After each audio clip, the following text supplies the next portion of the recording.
So we're talking a little bit about how language matters. Where did this idea come from? I'm not sure the origins of it. I think, but certainly language does matter. The terms matter a lot. Terms, especially in this setting, like inmate and prisoner, consciously or subconsciously, they really do create a dynamic where it causes people to think of our residents as something other than human. It dehumanizes, people. And so the idea is that, regardless of why people are here, they are human beings and they deserve to be treated with respect and dignity. Do we try to not talk about why someone is in here? No, I mean, that's the reality, and they're here for a reason, and, they're accountable for that. The court sent them here for a reason. But it really is the role of corrections. The court has imposed the judgment and the punishment. It's our role to help them figure out what caused them to become incarcerated and to help them learn how to function differently when they get released. And how do we do that? So I think the foundation of respect is important. I think recognizing somebody as a human being and referring to them as a resident creates a great platform for a respectful culture and community inside of a prison.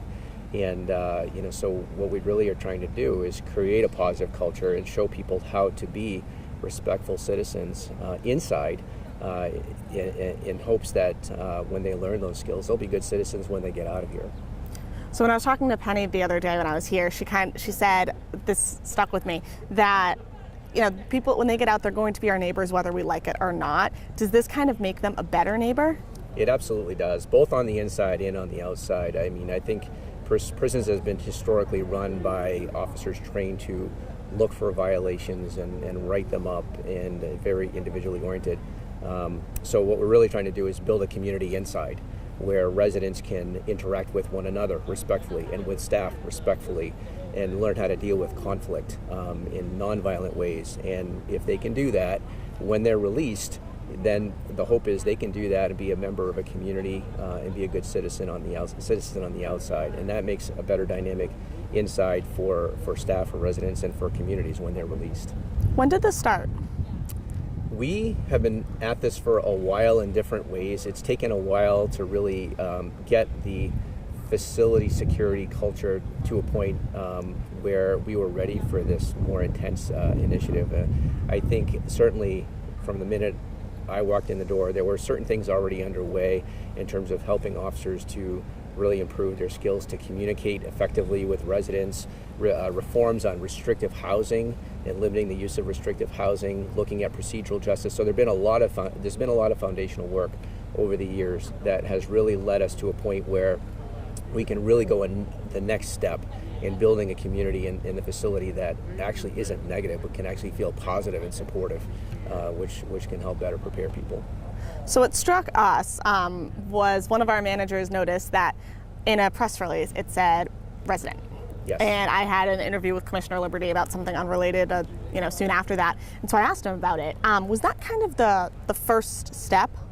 Was it the verbiage?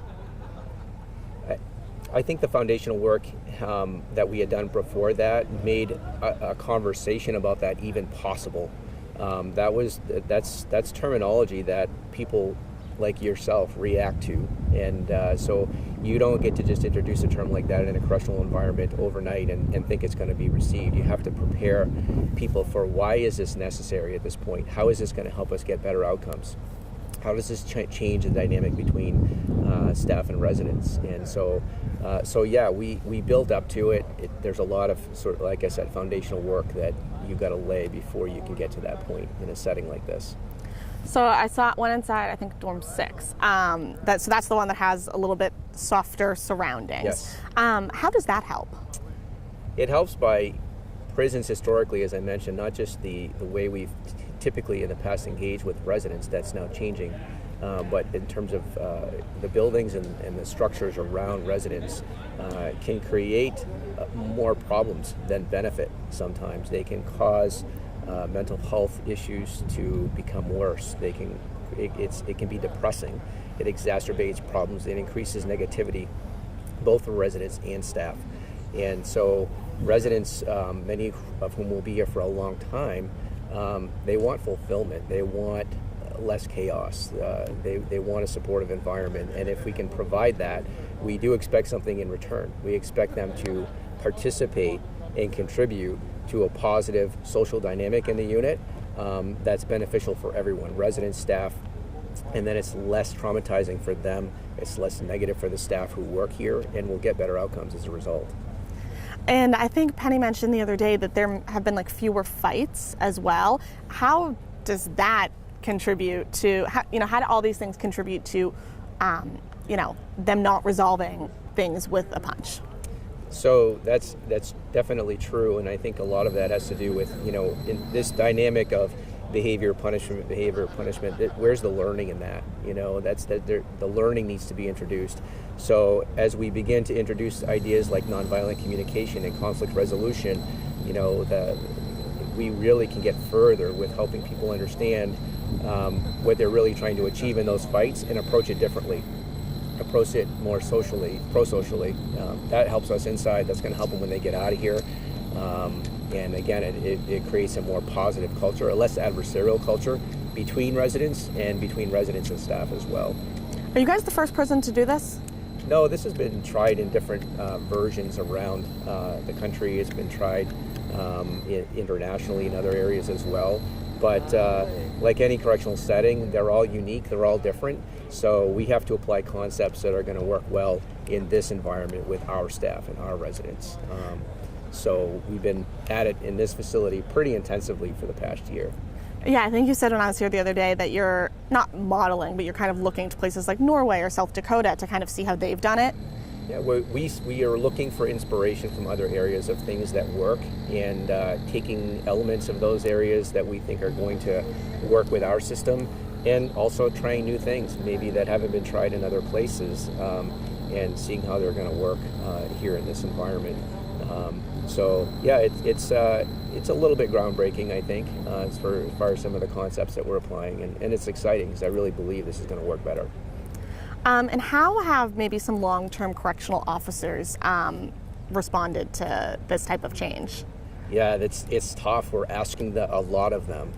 Long-term correctional officers were brought in to carry out a very different brand of corrections. They were brought in to do the catch violations and write them up sort of model, and they're good, smart, professional people, and I'm proud of them. They have listened to why we're trying to approach it in this way and really given consideration to those ideas. They're trying new things, and many of them are embracing it. And the funny thing is, some of them say, if you were working here 20 years ago, some of those concepts that we're trying today were actually being utilized less formally back then, and they felt at that time like they lost something, and they're getting some of that back because they knew from their experience that some of these ideas actually work. How have the residents responded? Very well. It's not, they understand the obligation. They understand what's expected of them to actually, they're in partnership with us to create this positive community. And I think they feel the burden of that, and they also appreciate the benefits of that, both in terms of the culture and in terms of the fact that if we can learn to trust each other better by promoting a positive culture, then we can allow more things that wouldn't normally exist in a correctional environment for safety considerations. So if they're helping us to keep the facility safe, they benefit from a better community, a better culture, and better, maybe more property items and a softer environment. And they're able to contribute to that in different ways as well by becoming peer mentors and becoming key players and helping to promote positive changes. So, when you think of prison, historically, I guess, for lack of a better term, you think the residents are probably afraid of the correctional officers, the warden. Do they respond well to everyone now? There's a change process that's going on. Everyone's norms are being tested. And so it takes time to build trust. That's really what we're doing, is they need to understand that we're willing to tolerate mistakes. We're willing to try managing mistakes differently than we might have in the past. We have to show them through our actions that we're willing to do that. We also are asking them to challenge themselves to trust us, and maybe provide information that they might not have otherwise trusted us to provide, and propose solutions and things like that. So it's I think the culture here was already pretty good, but now we're really trying to take it to a different level where there's more trust, I think, between residents and staff. Are these changes exciting for you and the Department of Corrections? They certainly are for me. I've been in this business for a long time, better part of 20 years, more than 20 years, I believe, at this point, and have seen corrections done many, many different ways. And this just feels right to me. This feels like something that's going to work, and it's a really comprehensive approach to corrections that my gut tells me is going to deliver better outcomes, and it's just going to make a better environment here for staff and residents. So I find it extremely exciting. Staff that are really well informed about these ideas, and residents are also, I'm finding, to be invigorated by what the possibilities are here.